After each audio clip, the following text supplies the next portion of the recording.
es un asunto que requiere de especialistas. Entonces, le vamos a pedir aquí a los doctores, que son muy buenos, repito, llevamos ya tiempo atendiendo el asunto muy bien, porque les hacemos caso. A ver qué nos dicen ahora.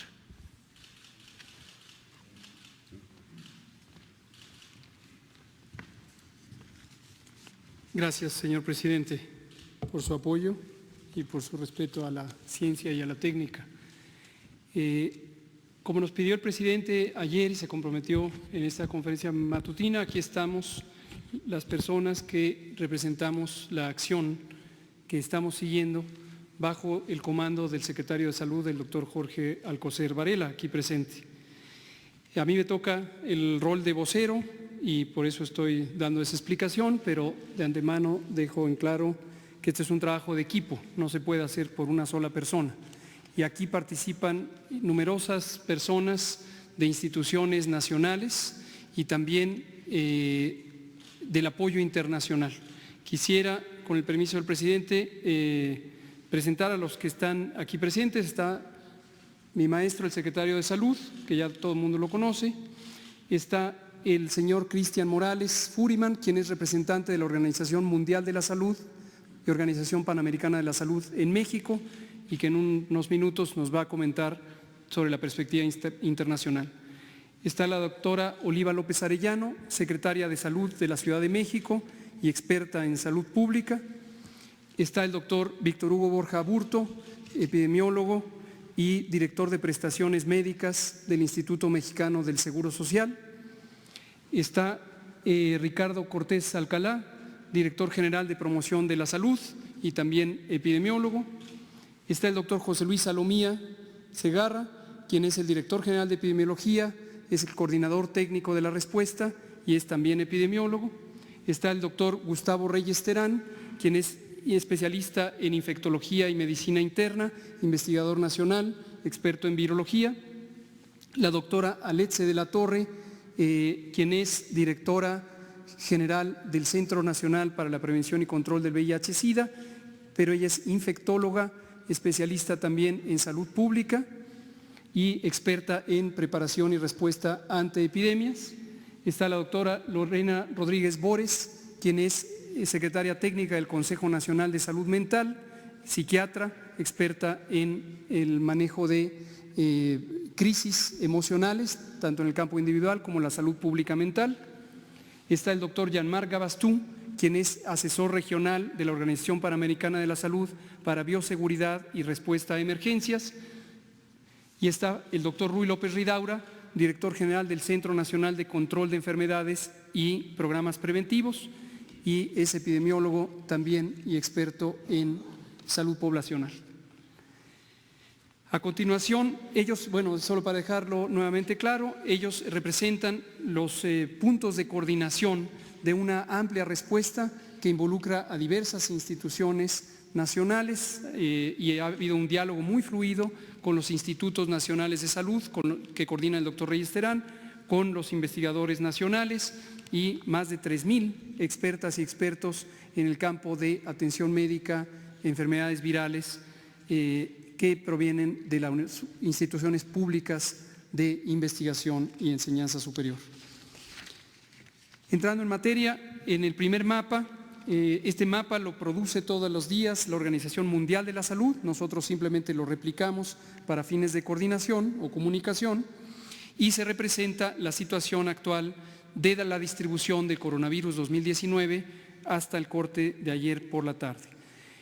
Se han acumulado más de 118,000 casos, 80,000 de ellos, casi 81,000, fueron registrados en China, 37,000 fuera de China y han fallecido, muy desafortunadamente, 4,292 personas.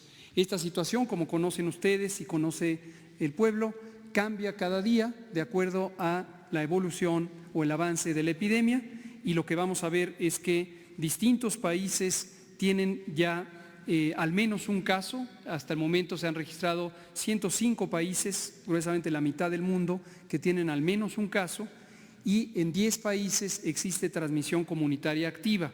Esta transmisión comunitaria la explicaré en un minuto, la hemos comentado todos los días. Se trata de un fenómeno en donde ya no solamente hay casos importados, sino que en el propio país hay distribución de contagios. No es el caso de México, como lo voy a explicar y lo hemos dicho todos los días. Lo que a continuación quiero señalar es 4 ejemplos de estos países, 4 de los 10 que tienen transmisión comunitaria, y representar 2 ideas fundamentales. Una, las acciones que están tomando de acuerdo a el estado que se encuentra la epidemia, que es de transmisión comunitaria sostenida, y lo segundo, el periodo que en general ha transcurrido entre la detección del primer caso y la entrada a este periodo de transmisión comunitaria. Esto es de especial interés para entender la situación en México y no empezar con conjeturas de que resulte sospechoso que estemos en una fase de importación. Verán ahorita las similitudes con el resto del mundo. En España tienen ya transmisión comunitaria y la mitad de los casos están en la capital del país, en Madrid, y en Madrid se han tomado algunas decisiones de restricción de movilidad y concentración de población, especialmente en las escuelas y sitios de congregación pública. ¿Por qué razón? Porque están en la etapa 2 o escenario 2 que hemos comentado todos los días y va a ser la última diapositiva que hoy presentemos.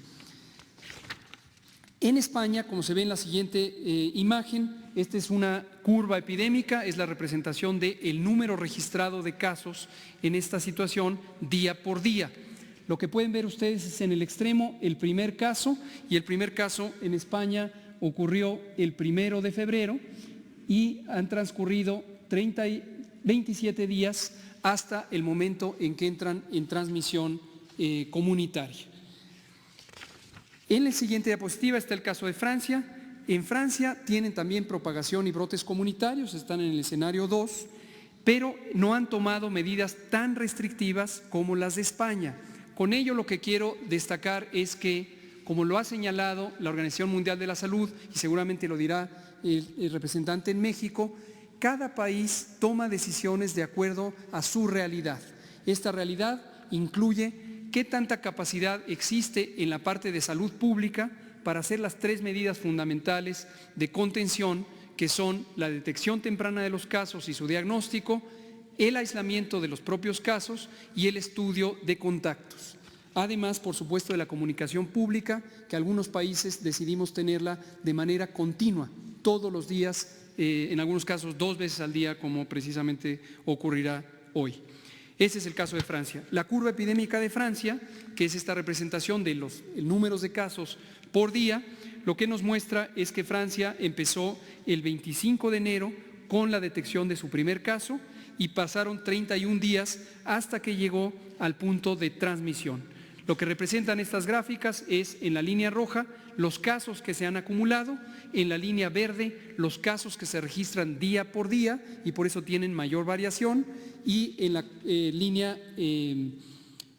amarilla o dorada, el porcentaje de muertes respecto a los casos identificados.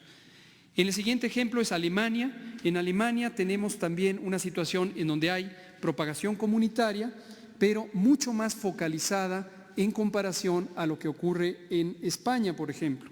Y esta transmisión comunitaria lo que les ha llevado es a medidas de restricción como evitar viajes que no sean esenciales y algunos cambios en la legislación laboral o en las regulaciones laborales que permitan facilitar que no existan concentraciones masivas en la medida en que en los trabajos se puedan optar por opciones a distancia.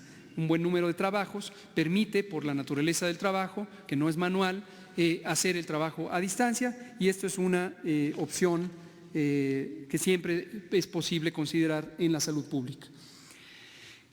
En Alemania, como se ve en la curva epidémica, Alemania detectó su primer caso también el 1 de febrero y transcurrieron 28 días hasta el punto de inicio de la curva epidémica ascendente.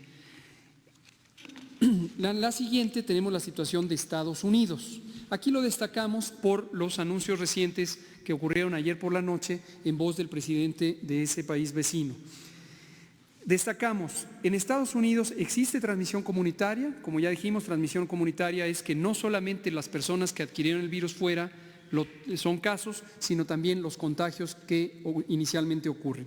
Generalmente esto ocurre en pequeños brotes comunitarios y destacamos, y por eso está el mapa de Estados Unidos, que Estados Unidos es un país extraordinariamente extenso territorialmente, que tiene más de 300 mil millones de habitantes, 300 millones de habitantes, perdón, ya con la dimensión de China se confunde uno. 300 millones de habitantes, gruesamente 3 veces la población de México. Y vean ustedes cómo hasta el momento la epidemia está concentrada en 4 estados: Washington en el noroeste, Nueva York en el noreste, Oregón y California. Y esta transmisión comunitaria es importante considerarla también en proporción de la población. En su momento lo habíamos presentado para el caso de China. China, con esos 80,000 casos y una población de 1.300 millones de habitantes, el número de casos representaba el 0.001% de la población. Lo enfatizamos porque, sin minimizar la importancia de esta epidemia, que quede muy claro, sin minimizar la importancia de la epidemia, a veces los números nos llevan a pensar que cuando un país tiene casos, ya es todo el país. Y la realidad epidemiológica es que no. Y por eso el doctor Tedros Ghebreyesus, director general de la Organización Mundial de la Salud, ayer señalaba la importancia de no perder la oportunidad de seguir utilizando las medidas de contención en salud pública, la detección temprana de casos y su diagnóstico, el aislamiento y el estudio y contención de los contactos. Veamos la curva epidémica de Estados Unidos. Estados Unidos detectó su primer caso el 23 de febrero de este año, y pasaron 33 días hasta que llegó a esta fase de ascenso en el número de casos con transmisión comunitaria. Centrémonos ahora en México. México, con lo que hemos informado todos los días, hasta el momento ha tenido 12 casos. Ahí vean la inconsistencia, es un error de la gráfica o de la diapositiva. Arriba dice 11 casos, agregamos en este lado la cuenta porque ayer por la noche, justo mientras estábamos en la conferencia de prensa, el Estado de Nuevo León anunció el caso número 12. Estas desfases de información no deben preocuparnos. Hemos destacado que los gobiernos estatales son libres y soberanos, los gobernadores y las gobernadoras son autoridades sanitarias y, por supuesto, pueden tener la necesidad de informar tempranamente los casos conforme se detectan en los estados. No hay ningún problema porque nosotros hacemos un corte de información a mitad del día y entonces incluimos los casos que hasta el momento estén registrados. Puede ser que al día siguiente haya otros nuevos que están en estudio y se completa su estudio. De estos casos confirmados, quiero destacar que todos han sido casos leves, excepto uno que permaneció 24 horas en atención avanzada y después pasó a atención general y después de 4 días fue dado de alta en un hospital. Todos los demás han tenido una condición leve. Hoy todavía no está en la estadística, pero hoy nos informan que están estudiando un caso adicional nuevo, será el número 13, que está en cuidado especial porque es un hombre de 71 años que pudiera estar teniendo una enfermedad más avanzada.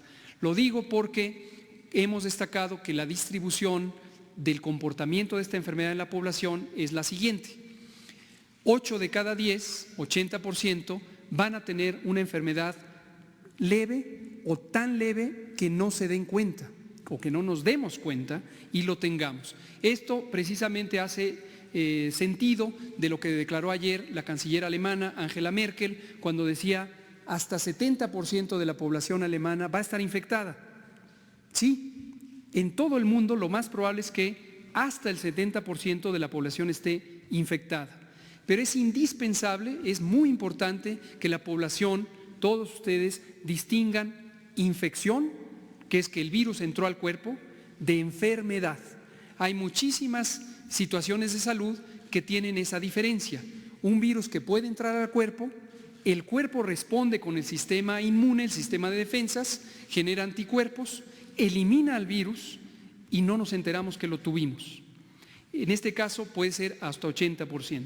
15% de las personas puede ser que tengamos una enfermedad que sí nos demos cuenta, porque tengamos la versión leve de la enfermedad. ¿Cuál es esta? Dolor de cabeza, dolor de garganta, tos, estornudos, fiebre, 38 o más grados generalmente, y dolor de músculos de huesos, dolor de cuerpo, y una sensación de fatiga. Como hemos dicho, esto se parece a la influenza, se comporta igual, es un virus distinto, pero se comporta igual que la influenza. Y 5% de la población pudiera tener una situación delicada o incluso grave. También puede haber muertes, pero afortunadamente es la minoría de personas. 5% decimos puede tener la necesidad de servicios hospitalarios, de estar internados porque tengan una inflamación de los pulmones, una neumonitis, y esto puede ser una situación que hay que tener el mayor cuidado. Destaco quiénes son estas personas que están en riesgo de complicarse, porque a estas personas hay que cuidarlas, se tienen que cuidar ellas mismas, pero todos tenemos en las familias, en las comunidades, estar atentos de atender a esas personas. En primer lugar son las personas mayores de edad, igual que en la influenza. También los niños menores de 5 años. También las mujeres embarazadas. Nunca dejaré de destacar a las mujeres embarazadas. Para coronavirus no hay una demostración científica directa de que las mujeres embarazadas tienen mayor riesgo, pero conocemos ampliamente que la influenza es mayormente de preocupación en las mujeres embarazadas, porque se pueden complicar. Y otras enfermedades por virus también pueden afectar más gravemente a las embarazadas. Entonces, cuidar a las mujeres embarazadas. Las personas que tienen ciertas enfermedades crónicas, diabetes, hipertensión, la presión arterial alta, enfermedades crónicas del corazón, enfermedades pulmonares como el enfisema y la bronquitis crónica. Esto importante, fumar es uno de los grandes males de la salud pública. El cigarrillo y también los vapeadores se asocian a problemas de salud importantes. Entonces, las personas que tienen enfermedad pulmonar, una de las causas muy comunes es fumar. Y entonces, las personas que tienen enfermedad pulmonar crónica hay que cuidar porque se pueden complicar. Enseguida voy a decir qué es lo que hay que hacer, por supuesto. Y también, finalmente, pero no menos importante, las personas que tienen deprimido el sistema inmune, que no responde sus defensas, porque tengan cáncer, porque usen quimioterapia para el cáncer, porque tengan enfermedades reumáticas y usan esteroides y otros medicamentos que deprimen el sistema inmune, o que tengan, por ejemplo, infección avanzada o de largo plazo por el virus VIH, el virus de la inmunodeficiencia humana, y que tengan su cuenta de CD4 muy baja. ¿Qué hay que hacer? ¿En qué consiste cuidarlos? Consiste cuidarlos en tener especial atención, y esto es importantísimo porque nos permite además que la atención sea más eficiente. Voy a poner dos situaciones comparativas. Quien no tenga las situaciones que acabo de describir, ya sea por la edad o por el estado de salud o la condición de embarazo, generalmente, ya dijimos, va a tener una enfermedad leve. Y estas personas no es indispensable que asistan a atención médica. ¿Esto por qué es importante? Porque en la medida en que no asistan a atención médica para una enfermedad leve con bajo riesgo de complicarse, ayudan a que no se saturen las unidades de salud, privadas o públicas. Y esto es muy importante para el manejo de una epidemia en momentos donde se requiere cuidar que haya oportunidades de tratamiento para quien sí es indispensable que reciba valoración y atención médica. Entonces, quien es joven sin enfermedades crónicas y no está embarazada, se puede mantener en una observación. Hemos puesto siempre a disposición el número 800 0044 800, Unidad de Inteligencia Epidemiológica, para que se les dé asesoría si existen dudas. En cambio, quien tenga edad avanzada, digamos arbitrariamente mayor de 60 años, menor de 5 años, sea mujer embarazada o tenga las enfermedades crónicas que he mencionado y hemos mencionado siempre, sí necesita tener cuidado porque podría empezar con dificultad respiratoria. La dificultad respiratoria se manifiesta porque empieza a faltar el aire, hay una sensación de que no se está respirando adecuadamente, o puede haber dolor de pecho, o puede haber mucha somnolencia. Entonces, estos son algunos signos de alarma que harían que una persona con estas situaciones deba ser llevada a valoración médica. Pero los adultos mayores, cuanto antes, mejor, para tener un cuidado extremo de esta población. Cierro explicando, como lo pidió el presidente, las intervenciones que hemos planeado y preparado y que estamos ejecutando desde que inició esta epidemia en China. Cuando solo había 44 casos en el mercado de Wuhan, en China, para México eso ya era una señal relevante de salud pública. A partir del 3 de enero empezamos preparativos utilizando las capacidades institucionales de México y la capacidad de convocar a los agentes sociales como los investigadores, investigadoras y demás especialistas. Tenemos producto de esa preparación, tempranamente durante el mes de enero produjimos 3 documentos técnicos que son indispensables. En orden como aparecen de izquierda a derecha en la pantalla, el lineamiento de vigilancia epidemiológica y diagnóstico por laboratorio. La Organización Mundial de la Salud nos ha felicitado por ser el primer país que en la región adoptó la técnica diagnóstica, aún con nuestros propios medios o recursos, con nuestro fabuloso Laboratorio Nacional de Referencia, el INDRE. Y el protocolo de vigilancia es precisamente el que incluye las recomendaciones técnicas específicas para la detección de casos, su aislamiento, su confirmación diagnóstica y el seguimiento de los contactos. El segundo documento que está en medio es la guía de manejo médico, de manejo clínico. Este documento es indispensable para que la atención en las unidades de salud, tanto públicas como privadas, se haga con los estándares científicos internacionales basados en evidencia. Cuándo se debe escalar la atención, qué medidas se pueden usar para lograr la recuperación pronta de las personas. Y el último documento es también muy importante porque es la guía o el proceso de prevención de infecciones por el virus, coronavirus nuevo en los distintos espacios. Tanto en los hospitales, ayer nos preguntaban qué medidas de precaución deben usar el personal de salud y hemos destacado por la bioseguridad, no es una situación, el mecanismo de contagio de este virus es por vía respiratoria y por gotas de saliva y entonces no se requieren estos trajes de protección extrema.